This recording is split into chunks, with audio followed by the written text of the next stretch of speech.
ఈ కొబ్బరి పొడి కూడా ఇలా బెండకాయలు ఉన్న కొంచెం అంత బ్రౌన్ కలర్ వచ్చేంత వరకు వేగితే మనకి ఆ కొబ్బరి పొడి మళ్ళీ నోటికి రాకుండా చక్కగా మనం చేసే పులుసులో కలిసిపోతుంది. ఈ బెండకాయలు వేసే ముందే ఈ కొబ్బరి పొడి వేసి కొంచెం వేయించుకుంటే ఇంకా బాగుండేది. ఈ విధంగా ఆ కొబ్బరి పొడి వేసి ఈ బెండకాయల్ని వేయించుకుందాం. కొబ్బరి కూడా చక్కగా వేగి రెడీగా ఉంది. ఇంకా మన చింతపండు పులుసు వేద్దాం.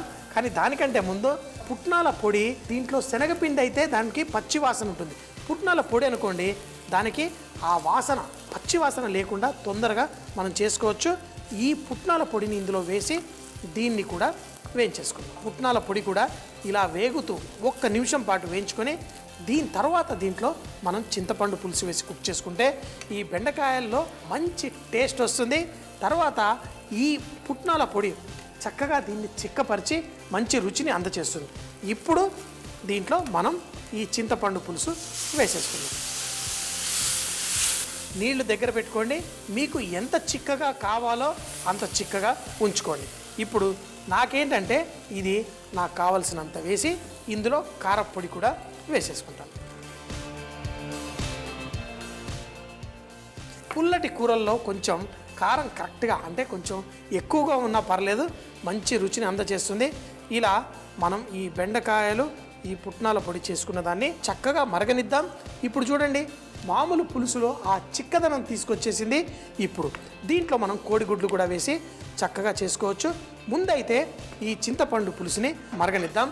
దీనికి మూత పెట్టి ఇప్పుడు ఆ మంచి రుచి అన్నీ కలిసిపోతాయి. తర్వాత దీంట్లో కొంచెం బెల్లం, కోడిగుడ్లు వేసేసుకుంటే మన డిష్ రెడీ అయిపోతుంది. చాలా ఫాస్ట్గా టేస్టీగా బెండకాయ కోడిగుడ్డు. ఈ బెండకాయలు ఇప్పుడు పర్ఫెక్ట్గా రెడీ అయిపోయింది. దీంట్లో బెల్లం కూడా వేసేసుకుందాం. ఇప్పుడు రుచి అంతా పర్ఫెక్ట్గా వచ్చేస్తుంది. అయితే కోడిగుడ్లు నేను ముందుగానే 8 నిమిషాలు చక్కగా ఉడికించి పెట్టుకున్నాను. ఈ కోడిగుడ్లని మళ్ళీ మనం ఇందులో వేసి ఎక్కువసేపు ఉడికిస్తే దీని లోపల సొన పచ్చిగా ఉండకుండా కొంచెం దానికి ఆ నల్లటి రింగ్ లాగా వచ్చేస్తుంది. అలా రాకుండా ఉండడం కోసం మనం దీంట్లో అంతా అయిపోయిన తర్వాత లాస్ట్లో వేసుకోవాలి. ఇప్పుడు ఈ కూర మంచి టేస్టీగా చాలా బాగుంది. దీంట్లో మరి కొంచెం అంతా ఉప్పు వేసుకుంటే సరిపోతుంది. అలాగే దీంట్లో ఈ కోడిగుడ్లు వేసేద్దాం. మీకు కొంచెం తక్కువ చిక్కగా కావాలంటే ఆ పుట్నాల పొడి కొంచెం తక్కువగా వేసుకోండి. లేదనుకోండి ఇలా ఆహా, దీన్ని రొట్టెలతోటి, పూరీలతోటి, అన్నంతో దేంతో తిన్నా బాగుంటుంది. మీరు పూరీలతోటి కూడా చక్కగా ఈ కూరని ఎంజాయ్ చేయవచ్చు. కోడిగుడ్ల కూర పూరీలతోట కాదు, ఈ చక్కటి పుల్లటి కూరని దేంతోటైనా ఎంజాయ్ చేయొచ్చు. మూత పెట్టేద్దాం. స్టవ్ కట్టేసి ఒక 2 నిమిషాలు ఆగి దీన్ని చక్కగా ఎంజాయ్ చేద్దాం. పుల్లగా చేసుకునే కూరలు ఏవైనా అవి చేసిన తర్వాత ఒక అరగంట తర్వాత తింటే చాలా రుచిగా ఉంటుంది. మనం దీంట్లో కొత్తిమీరను కూడా కొంచెం ఎక్కువగా, ఈ పుల్లటి కూరల్లో కొత్తిమీర కూడా మీకు మంచి టేస్ట్ ఇస్తుంది. చక్కగా వేసుకుందాం, కలిపేసుకుందాం. ఇప్పుడు దీన్ని వడ్డిచ్చేసుకుందాం. ఆహా, అమ్మా, అలాంటి వాళ్ళది నిజమైన ప్రేమ కాదు, అది వ్యామోహం. ఎగ్జాక్ట్లీ చిన్నత్త, నిజంగా ప్రేమించుకున్న వాళ్ళు అలా చేయరు. ఎంత మనసు విరిగిపోతే కన్న కూతుర్ని పట్టుకొని మా దృష్టిలో చచ్చిపోయా ఉంటుందా తల్లి? అది సరే అమ్మా, తన కూతురుతో తన మాట అనేటప్పుడు ఆమె మాటల్లో వ్యథ, కళ్ళల్లో బాధ గమనించావమ్మా? పెద్దబాబుకు బర్త్డే విషెస్ చెప్పు కూడా వెళ్ళాం కదా. ఊరికే ఎలా కాలిపోతుంది? మంట పెడితేనో పడితేనో తగలబడుతుంది.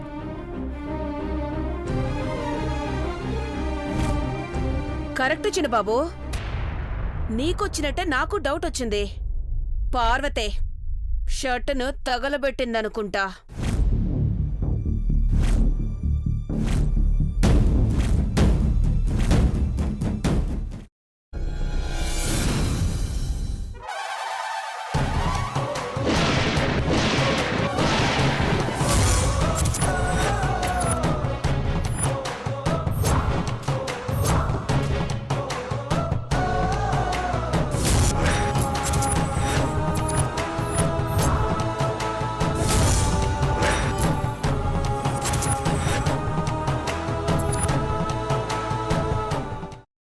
కున్న తర్వాత పొట్టు తీసేసి చాప్ చేసి పక్కన పెట్టుకోవాలి.